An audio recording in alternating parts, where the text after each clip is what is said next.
రూపాయలు సంపాదిస్తున్న వాడు ఈజీగా 10 lakhs శాలరీని ఎలా డ్రా చేయొచ్చు అనే దాని గురించి కూడా మనం చెప్పుకుందాం. ఎలా సేల్స్ పర్సన్ కానీ ఎవరైనా సరే ఎలా చేయొచ్చు అనే దాని గురించి మాట్లాడుకుందాం. సో ఫస్ట్ టాపిక్ ఏంటంటే, యాజ్ మనం mention 10x is easier than 2xలో ఇది నేను ఒక బుక్ను బేస్ చేసుకుని కూడా చెప్తున్నాను. సో దాంతోపాటు నా experience and also book. So there is a book called 10x is easier than 2x by Dan and Benjamin Hardy అనే వాళ్ళు ఈ బుక్ రాశారు.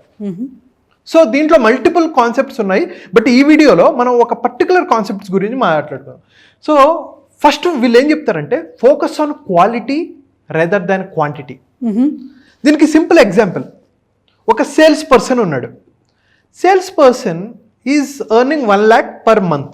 ఈ 1 lakh ఎలా సంపాదిస్తున్నాడు అంటే, అతను 100 మందిని కలుస్తున్నాడు. Maybe he's into anything, అంటే ఒక ప్రోడక్ట్ని అమ్ముతున్నాడు అనుకోండి, తను ₹1,00,000 సంపాదిస్తున్నాడు. 100 మందిని కలుస్తుంటే 10 సేల్స్ చేయగలుగుతున్నాడు. తన శాలరీ 1 lakh అందుకుందాం. ఇప్పుడు నేను మిమ్మల్ని అడుగుతున్నాను, ఇప్పుడు తను శాలరీ 2 లక్షలు చేసుకోవాలి అనుకున్నాడు అనుకోండి, ఏం చేయాలి? చాలా మందిని అంటే డబల్ గా అప్రోచ్ అవ్వాలి. అంటే 100 మెంబర్స్ ని కలుస్తున్నాడు. ఇప్పుడు 200 మెంబర్స్ ని కలవాలి. 100 మెంబర్స్ ని కలుస్తున్నాడు, 10 సేల్స్ జరుగుతున్నాయి. సో తన ఇన్కమ్ 1 lakh అవుతుంది. అవును. ఇప్పుడు డబల్ చేస్తే అంటే 200 మెంబర్స్ ని కలుస్తుంటే 20 సేల్స్ అవుతున్నాయి, తన ఇన్కమ్ 2 lakhs అవుతుంది. డబుల్ అవుతుంది. అవును.